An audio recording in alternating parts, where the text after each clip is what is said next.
Hello friends, मेरा नाम अभिषेक कुमार है। आपका स्वागत है मेरे इस यूट्यूब चैनल में, जिसमें हम पढ़ रहे हैं क्लास 11th की एनसीईआरटी मैथ्स। ठीक है, तो हमारा चल रहा है चैप्टर 1, पहला चैप्टर सेट्स। ठीक है, पहला चैप्टर हमारा सेट्स चल रहा है। ठीक है, तो जिसमें हमने एक्सरसाइज 1.1 जो है खत्म कर लिया। ठीक है, एक्सरसाइज 1.1 हमारी खत्म हो चुकी है। ठीक है, 1.2 भी हमने पिछली वीडियो में शुरुआत कर ली थी। ठीक है, उसके हमने 3 क्वेश्चन हमने कंप्लीट कर लिए थे। ठीक है, 3 क्वेश्चन जो हमारे कंप्लीट हो चुके थे। ठीक है, तो इससे पहले हमने पढ़ा था, इसमें सेकंड एक्सरसाइज में हमने पढ़ा था क्या, टाइप्स ऑफ सेट्स पढ़े थे। ठीक है, टाइप्स ऑफ सेट्स क्या होते हैं, सबसे पहले हमने पढ़ा था कि एम्प्टी सेट, एम्प्टी या इसको कहते हैं नल, या फिर हम इसको कहते हैं वॉइड। ठीक है, इन तीनों में से कुछ भी आप कह सकते हैं। ठीक है, या तो एम्प्टी सेट कहें, या तो नल सेट कहें, या तो क्या वॉइड सेट कहें। ठीक है, ये क्या होता है हमने ये पढ़ा था। ठीक है, ऐसे सेट जिनमें कोई एलिमेंट नहीं होता है तो उस सेट को क्या कहते हैं, एम्प्टी सेट या नल सेट या वॉइड सेट कहते हैं। ठीक है, उसके बाद हमने पढ़ा finite set, finite and infinite. ठीक है, फाइनाइट एंड इनफाइनाइट सेट्स। ठीक है, ये हमने पढ़ा। ठीक है, फाइनाइट सेट क्या होते हैं, इनफाइनाइट सेट क्या होते हैं। ठीक है, मैंने डिटेल में समझाया हुआ है पिछली वीडियो में। ठीक है, अगर आपने नहीं देखी है तो आप इसके लिंक में आपको डिस्क्रिप्शन में आपको इसका लिंक मिल जाएगा। ठीक है, अगला हमने पढ़ा क्या, इक्वल सेट क्या होता है इक्वल सेट्स क्या होते हैं। ठीक है, तो इक्वल सेट्स, ठीक है, इसको मैं थोड़ा सा अभी बताना चाहूंगा। ठीक है, इक्वल सेट क्या होते हैं, अगर जब भी दो सेट हमें दिए हुए हैं, ठीक है, ए एंड बी, हमारे पास दो सेट हैं। ठीक है, दो सेट है और दोनों के सेट, अच्छा इसको मैं ऐसे लिख लेता हूँ, एक ए दिया हुआ है, ठीक है, इसमें वैल्यू है 1 2 3। ठीक है, और एक बी दिया हुआ है जिसमें वैल्यू है 3 2 1। ठीक है, तो दो सेट जो हैं ये इक्वल तब कहलाएंगे जब इसमें दोनों में क्या हो, नंबर ऑफ एलिमेंट सेम हो। ठीक है, नंबर ऑफ एलिमेंट सेम है, 1 2 3 1 2 3। ठीक है, दोनों में तीन एलिमेंट्स हैं, इसमें भी 3 एलिमेंट्स हैं, इसमें भी क्या है 3 एलिमेंट्स हैं। ठीक है, इसमें भी क्या है 3 एलिमेंट्स हैं। ठीक है, पहली चीज तो ये पूरी होनी चाहिए, दोनों में नंबर ऑफ एलिमेंट सेम होनी चाहिए। और दूसरी बात ये होनी चाहिए कि एलिमेंट जो है, ठीक है, इंडिविजुअल एलिमेंट, यानी एक एक एलिमेंट जो है वो भी दोनों सेट्स में क्या होना चाहिए, सेम होना चाहिए। दोनों सेट में क्या होना चाहिए, सेम होनी चाहिए। ठीक है, मतलब ये है कि अगर ए में कोई एलिमेंट है तो वो बी में भी होना चाहिए, अगर बी में कोई एलिमेंट है तो वो कहाँ होना चाहिए, ए में भी प्रेजेंट होना चाहिए। ठीक है, जैसे कि यहाँ 1 है तो यहाँ भी 1 है, यहाँ 2 है तो यहाँ भी 2 है, यहाँ 3 है तो यहाँ भी 3 है। ठीक है, तो दोनों में एलिमेंट सेम है। ऑर्डर से कोई मतलब नहीं है, हमें ऑर्डर से हमें कोई मतलब नहीं है, ऑर्डर चाहे जैसा भी हो, बस एलिमेंट जो है वो सेम होनी चाहिए। 1 यहाँ है, जरूरी नहीं है कि 1 यहीं हो, इसमें भी यहाँ हो, 1 कहीं भी हो सकता है। ठीक है, 1 यहाँ है, ठीक है, 2 यहाँ है, 2 यहाँ है, 3 यहाँ है, 3 है। तो यानी कि ये इसमें नंबर ऑफ एलिमेंट्स भी सेम है और इंडिविजुअल एलिमेंट भी दोनों सेट्स में क्या है, सेम है। ठीक है, तो यानी कि ए इज इक्वल टू कितना हो जाएगा, बी, यानी कि ये दोनों सेट जो है वो क्या है, इक्वल सेट है। कैसे एक सेट है, इक्वल सेट। ठीक है, तो इक्वल सेट्स मैंने ये बता दिया। ठीक है, मैंने पहले भी समझाया हुआ है, इसको मैंने थोड़ा सा अभी और समझा दिया क्योंकि अभी इसके क्या आने वाले हैं, क्वेश्चन आने वाले हैं। ठीक है, इसके क्वेश्चन अभी आने वाले हैं। ठीक है, तो हमारी एक्सरसाइज 1.2 चल रही थी। ठीक है, एक्सरसाइज 1.2, ठीक है, इसके हमने 3 क्वेश्चन हमने कंप्लीट कर लिए थे। ठीक है, आज हम बात करेंगे 4th क्वेश्चन से। ठीक है, 4th क्वेश्चन से। ठीक है, तो 4th क्वेश्चन कह रहा है, in the following state whether A is equal to B और नॉट। ठीक है, तो हमें कुछ सेट्स दिए हुए हैं। ठीक है, ए और बी दो सेट दिए हुए हैं अलग अलग पार्ट्स में, ए और बी दो सेट दिए हुए हैं। तो हमें बताना है कि वो दोनों सेट इक्वल हैं या नहीं है। ठीक है, इक्वल हैं या नहीं है। ठीक है, तो इसके हमें बताना है। ठीक है, तो एक काम करते हैं, मैं इसको फटाफट जरा सारे पार्ट्स लिख लेता हूँ, फिर एक एक करके हम उसको सॉल्व करते हैं। ठीक है, जरा मैं फटाफट इसके सारे पार्ट्स लिख लेता हूँ।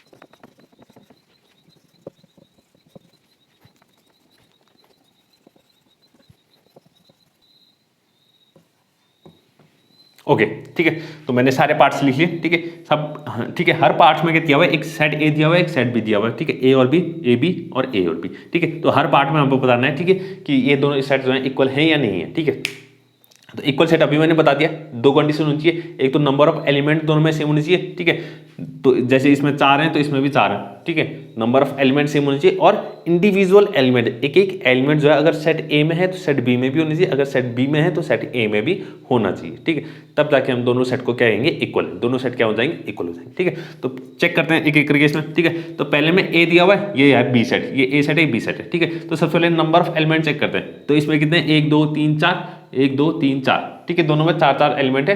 ठीक है, यानी ये तो नंबर ऑफ एलिमेंट तो दोनों में क्या है, सेम है, नंबर ऑफ एलिमेंट दोनों में सेम है। ठीक है, अब बात करते हैं इंडिविजुअल एलिमेंट्स की, एक एक एलिमेंट चेक करते हैं कि ठीक है दोनों में सेम है कि नहीं है। ए ठीक है, तो ए यहाँ पर है, ए यहाँ पर भी है। ठीक है, बी यहाँ है तो बी यहाँ भी है। ओके, सी यहाँ है तो सी यहाँ भी है। ओके, और डी यहाँ है तो डी यहाँ भी है। ठीक है, यानी कि दोनों में एलिमेंट जो है वो भी सेम है। एलिमेंट क्या है, दोनों में सेम है, और नंबर एलिमेंट तो दोनों में इक्वल है ही, ठीक है। नंबर ऑफ एलिमेंट तो दोनों में इक्वल है, और इंडिविजुअल एलिमेंट भी दोनों में क्या है, सेम है, ठीक है। यहाँ भी ए बी सी डी है, यहाँ भी ए बी सी डी है, ठीक। तो यानी कि ये दोनों ही सेट क्या है, इक्वल है, दोनों सेट क्या है, इक्वल है, यानी ए इक्वल्स टू बी हो जाएगा। ए इक्वल्स टू कितना हो जाएगा, बी हो जाएगा, ठीक है। अब बात करते हैं सेकंड क्वेश्चन की, ठीक है, सेकंड पार्ट की। नंबर ऑफ एलिमेंट चेक करते हैं इनमें, 1 2 3 4, 1 2 3 4, दोनों में 4 एलिमेंट है, ठीक है। दोनों में 4 एलिमेंट है, तो यानी कि नंबर ऑफ एलिमेंट तो दोनों में क्या है, इक्वल है। नंबर ऑफ एलिमेंट दोनों में इक्वल है। अब बात करते हैं इंडिविजुअल एलिमेंट की, एक एक करके एलिमेंट चेक करते हैं। 4 यहाँ है, 4 यहाँ भी है, ओके। 8 यहाँ है, 8 यहाँ भी है, ओके। 12 यहाँ है, 12 यहाँ नहीं है, ठीक है। अब 12 यहाँ तो है लेकिन यहाँ नहीं है, तो एलिमेंट जो है वो अलग हो गया, ठीक है। एलिमेंट क्या हो गया, अलग हो गया। यहाँ 12 है, यहाँ 12 नहीं है, तो एलिमेंट भी क्या होने चाहिए, सेम होने चाहिए, ठीक है। अगर एक भी एलिमेंट अगर अलग हो जाएगा तो हम कह देंगे a does not is equals to B, यानी कि ए जो है बी के बराबर नहीं है। ये दोनों सेट जो है वो इक्वल नहीं है, दोनों सेट क्या है, इक्वल नहीं है, ठीक है।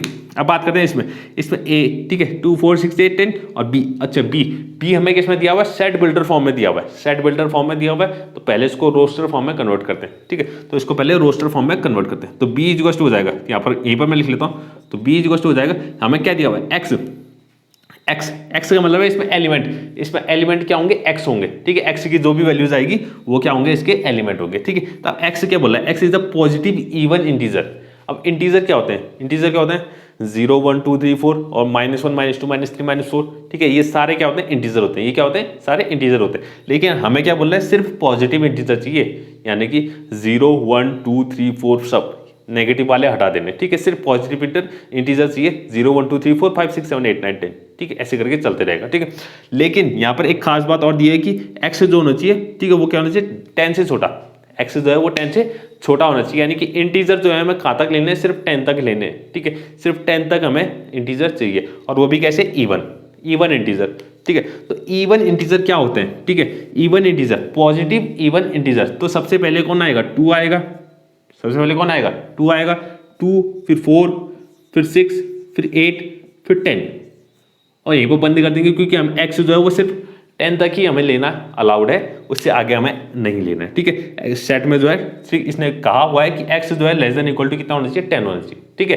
तो ये हमारा सेट बन गया, ठीक है। हमने इसको रोस्टर फॉर्म में कन्वर्ट कर दिया, तो 2 4 6 8 10 यहाँ भी है, 2 4 6 8 10 यहाँ भी है, तो दोनों ये तो देख के क्या लग रहे हैं, इक्वल है, दोनों में एलिमेंट भी सेम है, तो यानी कि ए इक्वल्स टू कितना हो जाएगा, बी, ए इक्वल्स टू कितना हो जाएगा, बी, ठीक है। अब बात करते हैं फोर्थ पार्ट की। इसके फोर्थ पार्ट में, ठीक है, पहला वाला सेट बिल्डर में दिया हुआ है, तो इसको जरा रोस्टर फॉर्म में कन्वर्ट करते हैं। तो रोस्टर फॉर्म में क्या बोल रहा है, एक्स, ठीक है। इसमें क्या आएंगे, एक्स की जो भी वैल्यूज होगी ये वो क्या आएगी, इसके सेट में आएगी, वो क्या आएगी, इसके सेट में आएगी। X is a multiple of 10, x जो है मल्टीपल है 10 का, यानी कि 10 के मल्टीपल का क्या बनाना है, हमें सेट बनाना है। अब 10 के मल्टीपल क्या होते हैं, सबसे पहले 10 होता है, फिर 20 होता है, 30, 10 को मल्टीप्लाई करते जाओ तो आते जाएगा 30 40 50 एंड सो ऑन, ये चलते रहेगा। ये इनफाइनाइट सेट है, क्या है, इनफाइनाइट सेट, कभी खत्म नहीं होगा, चलते रहेगा, ठीक है। और दूसरा ये बी भी कैसा है, अच्छा इसमें ये भी इनफाइनाइट सेट है, ठीक है, इसको मैंने लिखा नहीं, ये भी कैसा सेट है, इनफाइनाइट सेट है, ठीक है। 30 के बाद dot dot dot dot dot ऐसे चलते रहेगा, ठीक है। यानी कि 10 15 20 25 30, इसके बाद क्या आएगा, 35 आएगा, फिर 40 45 50 55 60 ऐसे चलते रहेगा, ठीक है, ये चलते रहेगा। तो अब चेक करते हैं, ठीक है, ये भी इनफाइनाइट सेट है, ये भी इनफाइनाइट सेट है, तो इसमें नंबर ऑफ एलिमेंट तो काउंट कर नहीं सकते हम, ठीक है। तो नंबर ऑफ एलिमेंट को छोड़ो, ठीक है। बात करते हैं इसमें एलिमेंट, इंडिविजुअल एलिमेंट की, एक एक एलिमेंट चेक करते हैं कि सेम है कि नहीं है। 10 यहाँ है, 10 यहाँ भी है, 20 यहाँ है, 20 यहाँ भी है, 30 यहाँ है, 30 यहाँ भी है, 40 यहाँ है, 40 आगे चल के यहाँ भी आएगा, 50 है तो 50 आगे चल के यहाँ भी आएगा, ठीक है। तो इसके इस सेट के सारे एलिमेंट तो यहाँ ठीक है मिल रहे हैं, ठीक है। यानी कि ये सारे एलिमेंट कहाँ हैं, इस सेट में भी हैं, लेकिन इस सेट के एलिमेंट भी यहाँ होने चाहिए, इस सेट के एलिमेंट भी यहाँ होने चाहिए। तो 10 देखते हैं, 10 यहाँ है, यहाँ भी है। 15 देखते हैं, 15 यहाँ है, यहाँ नहीं है, ठीक है। ये 15 जो है यहाँ तो है लेकिन यहाँ नहीं है, ठीक है। तो इसके एलिमेंट यहाँ होने चाहिए और इसके एलिमेंट यहाँ हमें मिलने चाहिए, ठीक है। तो ये नहीं हो पा रहा है, तो इसका मतलब ये दोनों क्या है, इक्वल सेट नहीं है। A does not equal to B, a does not equal to B, ठीक है, a does not equal to B, ठीक है। तो आई होप आपको समझ में आएगा, आ गया होगा कि इक्वल सेट्स क्या होते हैं और इसको कैसे हम इक्वल सेट को दिखाते हैं कि इक्वल सेट है या नहीं है, कैसे हम चेक करते हैं, ठीक है, आपको आ गया होगा, ठीक है। अगर आपको समझ में नहीं आया तो आप प्लीज़ कमेंट कीजिएगा, जो भी आपको समझ में नहीं आया, ठीक है, तो उसको मैं फिर से डिटेल में, ठीक है, वीडियो बना के फिर से डिटेल में उस चीज़ को मैं समझाऊंगा, ठीक है। अब बात करते हैं फिफ्थ क्वेश्चन की, ठीक है, इसके फिफ्थ क्वेश्चन की, ठीक है। तो फिफ्थ क्वेश्चन भी सेम ऐसे ही है, ठीक है, इसमें भी कुछ हमें सेट से दिए हुए हैं, सेट दिए हुए हैं, तो हमें बताना है कि वो इक्वल सेट है या नहीं है, ठीक है, इक्वल सेट है या नहीं है, ठीक है। तो इसमें भी हमें कितने पार्ट हैं, 2 पार्ट हैं इसके, ठीक है। इसको भी जरा मैं फटाफट एक बार लिख लेता हूँ, ठीक है, फिर हम इस दोनों पार्ट की एक साथ क्या करते हैं, इसकी चर्चा करते हैं, ठीक है। तो पहला पार्ट इसमें, ठीक है, मैं लिख लेता हूँ।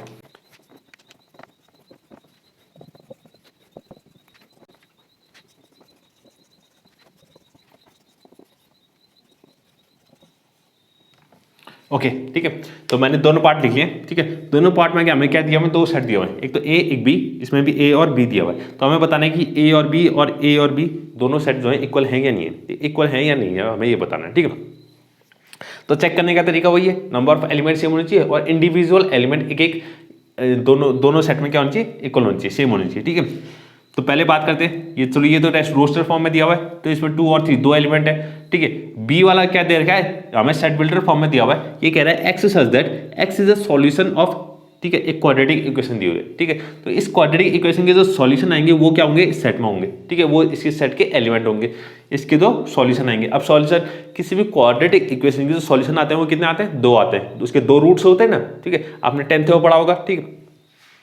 क्वाड्रेटिक इक्वेशन के रूट्स आपको निकालने आने चाहिए, ठीक है, आने चाहिए, ठीक है। इसके कितने होंगे, 2 रूट्स होंगे, यानी एक्स की 2 वैल्यूज आएंगी, वही क्या होंगे, इस बी सेट के एलिमेंट होंगे, ठीक है। तो इसको मैं फटाफट एक बार निकाल लेता हूँ, ठीक है, आपको वैसे आता होगा, ठीक है, इसके लिए मैं बता नहीं रहा हूँ, ठीक है, क्योंकि बताने जाएंगे तो बहुत टाइम लग जाएगा, ठीक है, ठीक है। तो इसको मैं फटाफट मैं निकाल लेता हूँ कितना आता है, ठीक है। तो आप कमेंट कीजिएगा अगर आपको नहीं आता है, तो मैं बिल्कुल इसको, ठीक है, एक अलग सी वीडियो बना के पूरा क्वाड्रेटिक कैसे सॉल्व करते हैं फैक्टराइजेशन मेथड से, क्वाड्रेटिक फॉर्मूले से, वो सब मैं एक साथ बता दूंगा, ठीक है।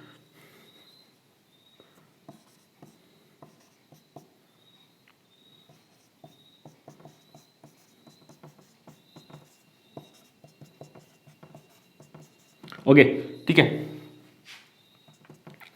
तो यहाँ पर 2 वैल्यूज आ रही हैं, ठीक है, एक्स की 2 वैल्यूज आ रही हैं, -2 और -3, ठीक है, -2 और -3, यानी कि बी सेट जो बनेगा वो क्या बनेगा, -2 और -3, इसमें 2 एलिमेंट बनेंगे, -2 और -3, ठीक है। तो आप चेक करते हैं, ए हमारे पास ये है, बी यहाँ पर हमारे पास ये है, तो इसमें भी 2 एलिमेंट है, 1 और 2, इसमें भी 2 एलिमेंट है, 1 और 2, नंबर ऑफ एलिमेंट तो दोनों में सेम है, ठीक है। यहाँ 2 है लेकिन यहाँ 2 नहीं है, यहाँ 3 है लेकिन यहाँ 3 नहीं है, यहाँ -2 और -3, यानी कि एलिमेंट जो है वो इंडिविजुअल एलिमेंट वो अलग अलग है, ठीक है। नंबर ऑफ एलिमेंट तो दोनों में सेम है, यहाँ भी 2 है, यहाँ भी 2 है, ठीक है, लेकिन इंडिविजुअल एलिमेंट यहाँ 2 है तो यहाँ -2 है, यहाँ 3 है तो -3 है, इंडिविजुअल एलिमेंट जो है वो अलग अलग है। तो इसका मतलब ये दोनों क्या है, सेट इक्वल नहीं है, दोनों सेट क्या है, इक्वल नहीं है, a does not equals to B, a does not equals to B, ठीक है।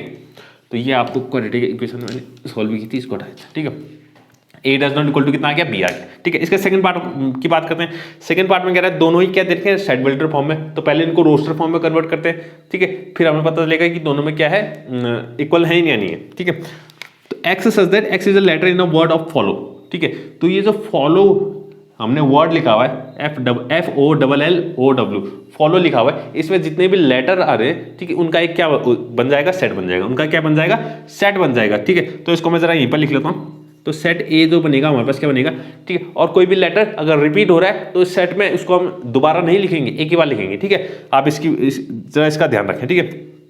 सबसे पहले एफ आ जाएगा, एक लेटर एफ है, फिर ओ है, ठीक है, फिर एल है, ठीक है। एल 2 बार आ रहा है लेकिन हम लिखेंगे एक ही बार, क्योंकि एलिमेंट जो है वो रिपीट नहीं हो सकता, सेट के अंदर एलिमेंट रिपीट नहीं हो सकता, ठीक है। एल एक बार आ गया, ठीक है। अब ओ दोबारा है इसमें, तो ओ भी हमने पहले लिख चुके हैं तो दोबारा नहीं आएगा, अब आएगा डब्ल्यू, अब क्या आएगा, डब्ल्यू, ठीक है, अब आएगा डब्ल्यू। तो ये बन गया हमारा सेट ए, सेट ए के में 4 एलिमेंट है, एफ, ओ, एल और डब्ल्यू, ठीक है। अब बी की बात करते हैं, बी कह रहा है X is a letter in a word wolf, wolf में जितने भी लेटर आए, ठीक है, उनका हमें क्या बना देना है, सेट बनाना है। तो बी जो है सेट क्या है, वुल्फ में जितने भी लेटर है उनका क्या है, सेट है, ठीक है। तो एक तो डब्ल्यू है, एक तो ओ है, एक एल है और एक एफ है, ठीक है। ये इसमें भी 4 लेटर है, इसमें भी 4 लेटर है, ठीक है। तो 4 एलिमेंट इस सेट में भी है, 4 एलिमेंट इस सेट में भी है, तो नंबर ऑफ एलिमेंट तो दोनों में क्या है, सेम है। नंबर ऑफ एलिमेंट दोनों में क्या है, सेम है, ठीक है। अब चेक करते हैं इंडिविजुअल एलिमेंट, एक एक एलिमेंट चेक करते हैं कि दोनों में सेम है या नहीं है, ठीक है। एफ यहाँ है तो एफ यहाँ भी है, ओके। ओ यहाँ पर है, ओ यहाँ पर भी है, ओके। एल यहाँ है, एल यहाँ भी है, ओके। और डब्ल्यू यहाँ है तो डब्ल्यू यहाँ भी है, ओके, ठीक है। तो दोनों में एलिमेंट भी क्या है, सेम है, एलिमेंट क्या है, सेम है, और नंबर ऑफ एलिमेंट भी दोनों में सेम है, यानी कि दोनों सेट क्या है, इक्वल है। दोनों सेट क्या है, इक्वल, दोनों सेट क्या है, इक्वल है। ए इक्वल टू कितना हो गया, बी, ठीक है। तो ये हमारा 5th क्वेश्चन भी हमारा कंप्लीट हो चुका है, ठीक है। 5th क्वेश्चन भी हमारा कंप्लीट। अब बात करते हैं इसके 6th क्वेश्चन की, ठीक है। 6th क्वेश्चन की बात करते हैं, ठीक है। तो 6th क्वेश्चन में कह रहा है from the sets given below select equal sets, ठीक है। 6th क्वेश्चन कह रहा है, ठीक है, हमें बहुत सारे सेट दिए हुए हैं, ठीक है, बहुत सारे सेट हमें बना के दिए हुए हैं, इसमें से इक्वल सेट कौन कौन से हमें सेलेक्ट करने हैं उनमें से, ठीक है। तो जरा से मैं फटाफट जितने भी सेट इसमें सेट दिए हुए हैं सब एक बार फटाफट मैं लिख लेता हूँ, ठीक है। फिर इसमें देखते हैं कौन कौन से इक्वल सेट है या नहीं है, ठीक है। तो फटाफट मैं लिखता हूँ।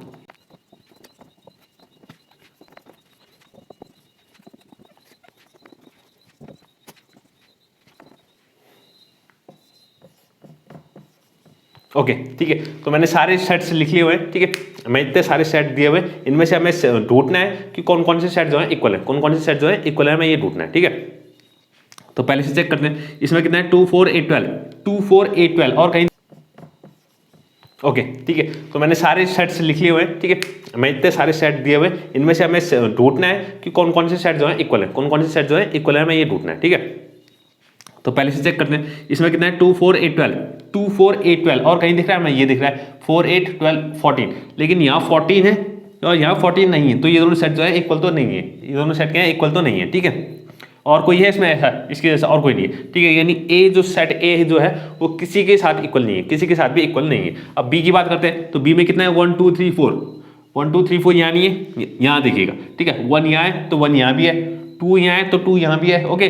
3 है तो 3 यहाँ भी है, 4 है तो 4 यहाँ भी है, दोनों में एलिमेंट सेम है और नंबर ऑफ एलिमेंट तो सेम ही है। यहाँ भी 4 एलिमेंट है, यहाँ भी कितने 4 एलिमेंट है, तो यानी कि बी और डी, तो बी और डी तो क्या है, इक्वल है, बी और डी भी क्या है, दोनों इक्वल है। तो बी इक्वल टू कितना दिया, बी इक्वल टू कितना हो जाएगा, डी। ये दोनों सेट क्या है, इक्वल है, बी और डी क्या है, इक्वल है, ठीक है। बात करते हैं सी की, तो सी तो किसी के इक्वल है नहीं, ठीक है। 4 8 12 14 है, तो ये जो है इसके साथ इक्वल हो सकता था लेकिन नहीं हुआ, क्योंकि 14 जो है यहाँ प्रेजेंट है लेकिन 14 यहाँ नहीं है, ठीक है। एक एलिमेंट जो है दोनों में अलग हो चुका है, ठीक है। अब बात करते हैं ई की, ई कितना है, -1, 1 है, यहाँ देखिएगा, ठीक है। इसमें 2 एलिमेंट है, इसमें भी कितने 2 एलिमेंट है, -1 यहाँ है, -1 यहाँ है, 1 यहाँ है, 1 यहाँ भी है, ठीक है। ऑर्डर से हमें जो है कोई फर्क नहीं पड़ता, ठीक है। यहाँ -1 1 लिखा हुआ है, यहाँ 1 -1 लिखा है, तो इससे हमें कोई फर्क नहीं पड़ेगा, ठीक है। दोनों क्या है, इक्वल है, ई और जी, यानी कि ई इक्वल टू कितना है, जी। ई और जी दोनों सेट हैं, ये दोनों भी क्या है, इक्वल है, दोनों सेट क्या है, इक्वल है। अब बात है एफ, 0, a है और ये 0, 1 है, ए यहाँ तो है लेकिन ए यहाँ नहीं है, 1 यहाँ है लेकिन 1 वहाँ नहीं है, ठीक है। तो ये दोनों भी क्या है, इक्वल नहीं है, ठीक है। तो इसमें सिर्फ 2 सेट इक्वल है, बी और डी और ई और जी, ठीक है। 2 पेयर्स ऑफ सेट जो है इक्वल है, बी और डी और ई और जी, ठीक है। तो ये हमारा 6th क्वेश्चन भी यहाँ पर क्या हो गया, कंप्लीट हो चुका है, ठीक है। और इसी के साथ हमारी एक्सरसाइज 1.2 जो है वो भी कंप्लीट हो गई, ठीक है। एक्सरसाइज 1.2 भी क्या हो चुकी है, कंप्लीट हो चुकी है, ठीक है, कंप्लीट हो चुकी है। अब बात करेंगे हम एक्सरसाइज 1.3 की, ठीक है। अब एक्सरसाइज 1.3 स्टार्ट करने से पहले एक बहुत ही ज़्यादा इंपॉर्टेंट जो है टॉपिक हमें वो पढ़ना है, ठीक है, जिसका नाम है सबसेट। क्या है, सबसेट्स, ठीक है। सेट चैप्टर का सबसे जो इंपॉर्टेंट जो टॉपिक है वो क्या है, सबसेट है, वो क्या है, सबसेट, ठीक है। अगर आप आगे चल के मैथ्स में ही कंटिन्यू करने वाले हैं अपनी पढ़ाई, ठीक है, मैथ्स ही आप लेने वाले हैं आगे चल के भी, ठीक है, तो आप ध्यान रखें, ठीक है। ये जो सेट चैप्टर ये तो बहुत ज़रूरी है, ठीक है, सेट चैप्टर बहुत ज़रूरी है, और इसके अंदर का जो सबसे इंपॉर्टेंट जो टॉपिक है वो क्या है, सबसेट है, वो क्या है, सबसेट है। अगर आप सबसेट समझ गए तो आपको सेट जो है पूरा अच्छे से समझ में आ जाएगा, ठीक है। मैं ठीक है, अब सबसेट में थोड़ा बताता हूँ क्या सबसेट आखिर होता क्या है, ठीक है। मैं एक एग्जांपल से बताता हूँ, ठीक है। पहले एक एग्जांपल से बताते हैं। सपोज मेरे पास 2 सेट है, एक एक्स है एक वाई। क्या है मेरे पास, 2 सेट्स है, एक एक्स है एक वाई है, ठीक है। अब एक्स जो सेट है वो क्या है, एक्स किसका सेट है, सेट ऑफ ऑल स्टूडेंट्स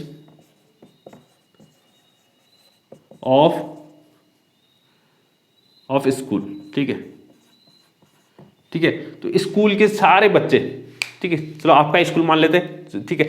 आपके स्कूल के सारे बच्चों का हमने क्या बना दिया, एक सेट बना दिया, सारे बच्चों का क्या बना दिया, एक सेट बना दिया, ठीक है। अब सेट कैसे बनाएंगे, ठीक है, मैंने कर्ली ब्रैकेट बनाए, उसमें सारे आपके स्कूल में, पूरे स्कूल में जितने भी बच्चे बचे हैं सारे बच्चों का मैंने क्या लिख दिया, उसके अंदर नाम लिख दिया हुआ, ठीक है। तो उसका क्या बन गया, एक सेट बन गया, और कर्ली ब्रैकेट के अंदर उसके उन सारे नाम मैंने कर्ली ब्रैकेट के अंदर लिख दिए, तो ये क्या बन गया हमारे पास, एक सेट बन गया। आपके स्कूल के बच्चों का सारों सबका मैंने क्या बना दिया, एक सेट बना दिया, उसको मैंने नाम दे दिया एक्स, ठीक है। स्कूल के सारे बच्चों का क्या बन गया, सेट बन गया, जिसको मैंने नाम दे दिया एक्स, ठीक है। फिर एक दूसरा सेट बनाया मैंने वाई, दूसरा सेट बनाया वाई। अब वाई में, वाई किसका सेट बनाया, तो वाई में आया हमारे पास set of all student, set of all student of class 11th, ठीक है। तो आपकी क्लास 11th में जितने बच्चे पढ़ते हैं, ठीक है, सिर्फ क्लास 11th के बच्चों का क्या बनाया मैंने, सेट बना दिया, सिर्फ क्लास 11th के बच्चे, ठीक है, सिर्फ क्लास 11th के बच्चे, पूरे स्कूल के नहीं, सिर्फ क्लास 11th के बच्चों का मैंने क्या बना दिया, सेट बना दिया, ठीक है। तो इसको मैंने नाम दे दिया वाई, इसको नाम दे दिया वाई, इसको क्या नाम दे दिया, वाई नाम दे दिया, ठीक है। अब ध्यान से समझिएगा, ठीक है, ये जो वाई में एलिमेंट आएंगे, वाई में एलिमेंट कौन है, क्लास 11th के बच्चे हैं। वाई के एलिमेंट कौन है, ये जो वाई सेट है, इस सेट के एलिमेंट कौन होंगे, एक एक एलिमेंट कौन होगा, वो होंगे क्लास 11th के बच्चे। और एक्स में जो एलिमेंट होगा वो कौन होंगे, पूरे स्कूल के बच्चे, पूरे स्कूल के बच्चे। आप ये इसमें ध्यान दीजिएगा, ठीक है, वाई के जो भी एलिमेंट है, वाई के सारे एलिमेंट जो होंगे वो एक्स में प्रेजेंट होंगे, वाई के सारे एलिमेंट कहाँ होंगे, एक्स में होंगे, क्योंकि पूरे स्कूल के बच्चों में 11th वाले बच्चे भी तो आते हैं, पूरे स्कूल के बच्चों में 11th वाले बच्चे भी आते हैं, और यहाँ पर तो सिर्फ 11th वाले बच्चे, यहाँ पर तो क्या है, सिर्फ 11th वाले बच्चे। तो 11th वाले बच्चे इस सेट में भी है, और इस वाले सेट में भी 11th वाले बच्चे होंगे, क्योंकि वहाँ तो पूरे स्कूल का ही सेट है ना, पूरे स्कूल के बच्चों का सेट है, तो उसमें 11th वाले बच्चे तो होंगे ही होंगे, ठीक है। तो आप ये ध्यान दीजिएगा कि वाई सेट, ये जो सेट वाई है, इसके सारे एलिमेंट कहाँ प्रेजेंट होंगे, एक्स सेट में होंगे, ठीक है। वाई के सारे एलिमेंट जो होंगे प्रेजेंट कहाँ होंगे, एक्स सेट में होंगे। तब हम, ठीक है, तब हम कह सकते हैं कि y is a subset of x। तो हम कह सकते हैं y is subset of x, यानी कि किसी ऐसे सेट, ठीक, कोई ऐसा सेट है जिस सेट के सारे एलिमेंट किसी दूसरे सेट में प्रेजेंट है, तो हम कहेंगे वो जो सेट है वो उस सेट का, ठीक है, जिसमें सारे एलिमेंट प्रेजेंट है, उस सेट का क्या है, सबसेट है, उसका क्या है, सबसेट है। अगर आसान भाषा में समझाओ, ठीक, आसान भाषा में, ठीक है, आसान भाषा में कहेंगे एक सबसेट क्या होता है, ऐसा सेट जो कि किसी बड़े सेट के कुछ एलिमेंट को चुन के हमने एक नया सेट बना दिया, तो वो क्या कहलाता है, उसका सबसेट कहलाता है, उसका क्या कहलाता है, सबसेट। जैसे कि वाई जो सेट है, मैंने क्या किया, ये जो एक्स सेट था, एक्स में सारे बच्चों का सेट बनाया था, तो उसमें से मैंने कुछ चुना, ठीक है, सिर्फ क्लास 11th के बच्चों को चुन लिया और उसका एक अलग से सेट बना दिया, उसी के अंदर से मैंने एलिमेंट्स चुने, ठीक है, उसको मैंने एक अलग सेट बना दिया, तब ये, तो ये सेट क्या कहलाएगा, इसका सबसेट कहलाएगा, इसका सबसेट। सबसेट का मतलब इससे इसी के एलिमेंट को मैंने कुछ इसके कुछ एलिमेंट्स को चुन के एक नया सेट बना दिया, तो इसका मतलब ये क्या कहलाएगा, सबसेट, ये क्या होगा, सबसेट, ठीक है। तो इसको अच्छे से इसकी मीनिंग को आप समझें, ठीक है, तब आपको आगे चल के बातें समझ में आएंगी कि सबसेट आखिर होता क्या है, ठीक है। Y is a subset of X, ठीक है। अब हम इतना बार बार इतना लंबा हम लिखते नहीं जाएंगे, क्योंकि सबसेट तो बहुत बार आएगा, हम हर बार ऐसा थोड़ी लिखेंगे Y is a subset of X पूरा, ठीक है। तो इसके लिए एक सिंबल हमें पता है, ठीक है, इसके लिए एक सिंबल होता है, Y is subset of X, एक बड़ा सा सी बना दिया, बड़ा सा सी जैसा, ठीक है। इसको कहते हैं हम, इसका मतलब होता है इज अ सबसेट ऑफ, इसका मतलब Y is a subset of X, ठीक है। ये तो होता है सबसेट का सिंबल, होता है क्या होता है, सबसेट का सिंबल। इसका मतलब है y is subset of x। अगर y के सारे एलिमेंट कहाँ है, प्रेजेंट है x में, y के सारे एलिमेंट कहाँ है, x में है, तो हम कहेंगे y is the subset of x, ठीक है। अगर a, कोई सेट a है, इसके सारे एलिमेंट कहाँ है, b में है, इसके सारे एलिमेंट, एक एलिमेंट, a में जितने भी एलिमेंट है वो कहाँ प्रेजेंट है, b में। ये जरूरी नहीं है कि b के सारे एलिमेंट a में हो, ये जरूरी नहीं है, ठीक है, ये जरूरी नहीं है, लेकिन ए के सारे एलिमेंट कहाँ होने चाहिए, बी में होने चाहिए, तब हम इसको कहेंगे सबसेट। ए जो है बी का सबसेट है, ठीक है। फॉर एग्जांपल अगर मैं एक सेट के माध्यम से अगर बताऊं, एक सेट है हमारे पास ए ई आई ओ यू, ये हमारे पास एक क्या है, एक सेट है, ठीक है, ये सेट है। और एक बी सेट मैंने बना दिया, बी सेट बना दिया, इसमें लिख दिया मैंने A B C D E F, ठीक है, एफ आई के एन ओ यू वी, ठीक है, ये मैंने सेट बना दिया। ठीक है, एक ए सेट है, ठीक है, एक ए सेट है, एक बी है। ठीक है, अब यहां देखिएगा ए ई आई ओ you, A E I O you. ठीक है, ये ए के सारे एलिमेंट्स, ए के सारे एलिमेंट्स, एक एक एलिमेंट्स, ए भी आए, ई भी आए, आई भी आए, ओ भी आए, यू भी आए, यानी ए के सारे एलिमेंट्स कहां प्रेजेंट है? बी में प्रेजेंट है। ए के सारे एलिमेंट कहां प्रेजेंट है? बी सेट में प्रेजेंट है। तब हम क्या कहेंगे? ए जो है वो सबसेट है किसका? बी का।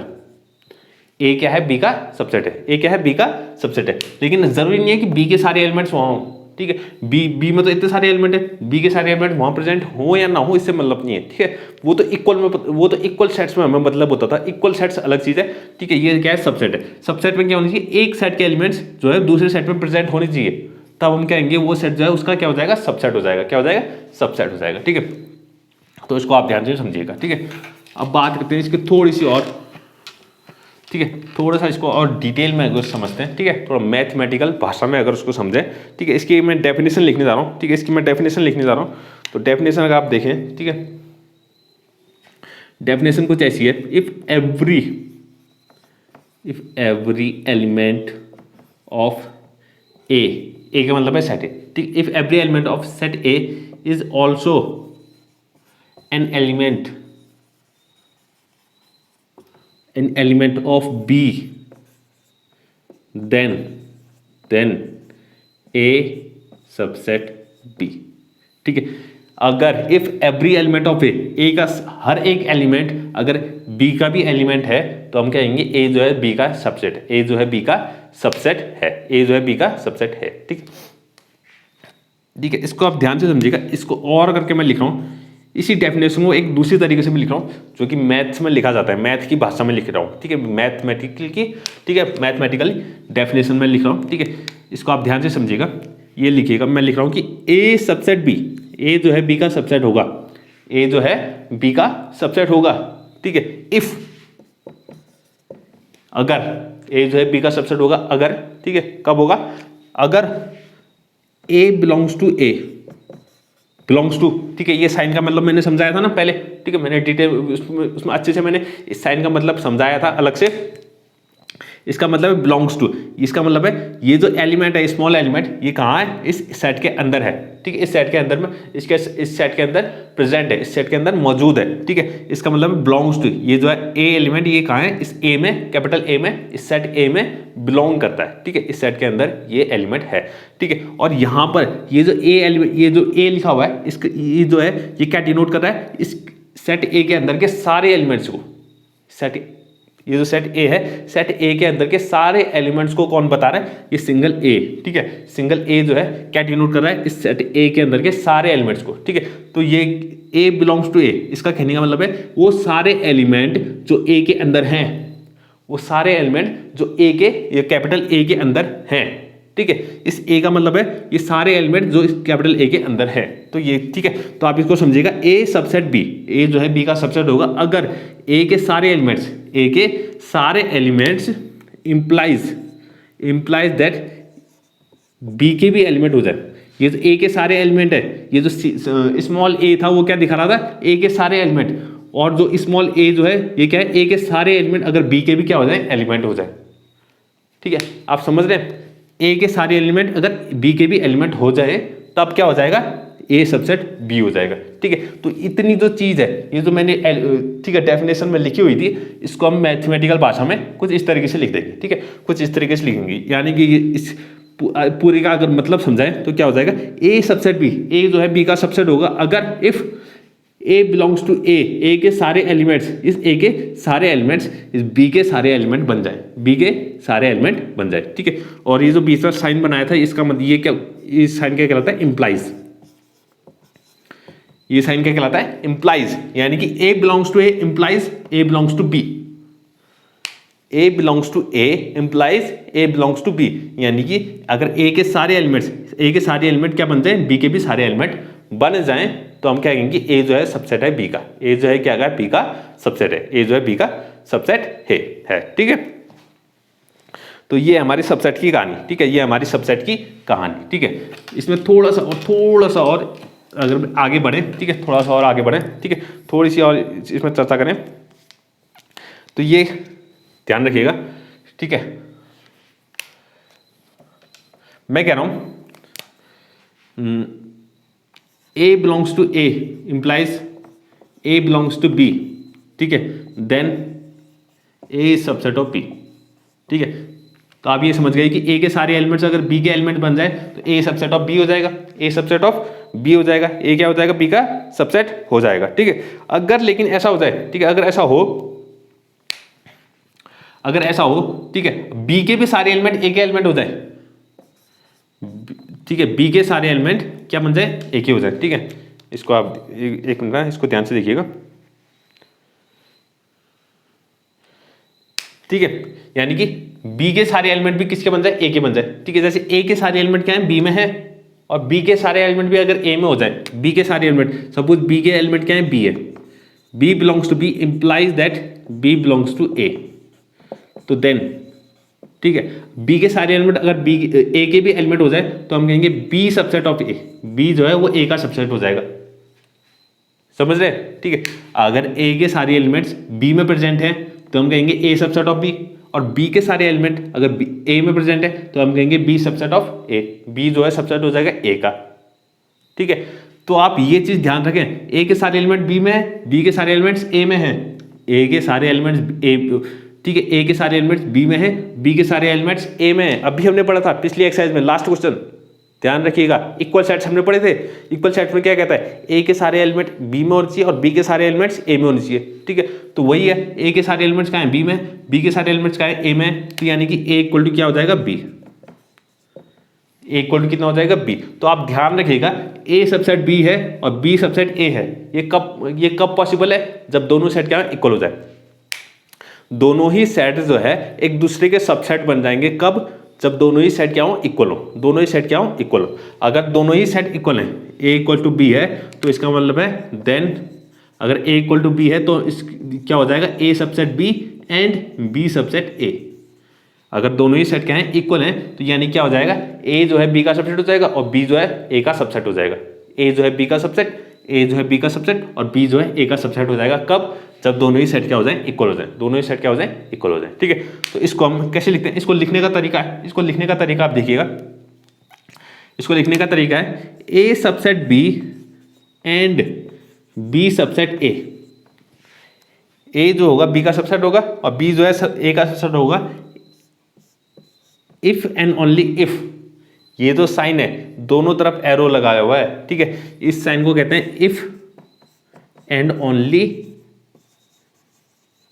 If and only if. A subset B होगा, बी सबसेट ए होगा, if and only if A is equal to B हो जाए, ठीक है। यानी कि ये जो चीज पॉसिबल है, ठीक है, ए सबसेट बी और बी सबसेट ए, यानी कि ए और बी दोनों एक दूसरे के सबसेट होंगे, ये कब पॉसिबल है, जब दोनों ही क्या हो जाए, इक्वल हो जाए, दोनों ही सेट क्या हो जाए, इक्वल हो जाए। और जो इफ एंड ओनली इफ, ये तो साइन का मतलब होता है, ये साइन क्या, दोनों साइड एरो लगा हुआ है, इसका मतलब है हम यहाँ से यहाँ भी जा सकते हैं, यहाँ से यहाँ भी जा सकते हैं, यानी इसका मतलब क्या हो सकता है, ये भी हो सकता है, इसका मतलब ये हो सकता है, ठीक है। यानी कि अगर ए इज इक्वल टू बी है, अगर ए इज इक्वल टू क्या है, बी है, तो ए सबसेट बी होगा, बी सबसेट ए होगा, समझ गए। अगर ए इक्वल टू बी है तो दोनों क्या होंगे, एक दूसरे के सबसेट होंगे। और अगर ए सबसेट बी और बी सबसेट ए है तो वो क्या होगा, दोनों सेट इक्वल भी होंगे। तो यानी कि ये दो तरफा है, ठीक है, यहाँ से यहाँ भी जा सकते हैं हम, यहाँ से यहाँ भी जा सकते हैं, तो इसलिए दो साइड एरो लगा हुआ है और इसको कहते हैं if and only if and only if. और इसको कुछ इस तरीके से भी लिखते हैं, आई डबल एफ, और इसको पढ़ते वैसे ही है, इफ एंड ओनली इफ, पढ़ते क्या है, इफ एंड ओनली इफ। यानी कि अगर ये चीज पॉसिबल है तो ये हो सकती है, और अगर ये चीज पॉसिबल है तो ये हो सकता है। इससे हम ये निकाल सकते हैं, इससे ये निकाल सकते हैं, ठीक है, दोनों तरफ हम जा सकते हैं, यहाँ से यहाँ भी जा सकते हैं, यहाँ से यहाँ भी जा सकते हैं, ठीक है। तो आप ये चीज, इतनी चीज आप ध्यान रखिएगा, ठीक है, इसको रिवीजन कीजिएगा, ठीक है। सबसेट जो है बहुत इंपॉर्टेंट चीज है सेट के अंदर, ठीक है। तो मैंने जितना हो सकता था सेट के अंदर मैंने बता दिया, अभी और इसमें आगे हमें पढ़ना है सेट के बारे में, ठीक है, सबसेट के बारे में और हमें कुछ पढ़ने हैं, ठीक है। अब आगे जो है वो सिंपल है, उसमें ज़्यादा कुछ दिक्कत वाली बात नहीं है। आपको ये मेन चीज़ है जो मैंने आज बताई, आपको ये ज़्यादा मेन चीज़ ये ध्यान में रखना है, ठीक है, कि आगे सबसेट का मतलब क्या होता है और सबसेट को हम डेफिनेशन कैसे लिखते हैं सबसेट की। अगर आप ये जो डेफिनेशन मैंने पहले बताई थी जो एक बिलोंग्स टू वाली, ठीक है, आपको वो समझनी है और ये चीज़ समझनी है। अगर आप ये समझ गए तो आप सबसेट आराम से समझ जाएंगे, ठीक है, इसमें और कोई परेशानी वाली बात है नहीं, ठीक है। तो आज के लिए बस इतना ही, ठीक है। आगे हम, ठीक है, थोड़ा सा और पढ़ेंगे सबसेट के बारे में, और फिर 1.3 एक्सरसाइज को हम शुरुआत कर देंगे। ठीक है, तो आज के लिए बस इतना ही। अगर आपको आज की वीडियो पसंद आई तो प्लीज़ लाइक करें, शेयर करें और सब्सक्राइब करें। Thank you.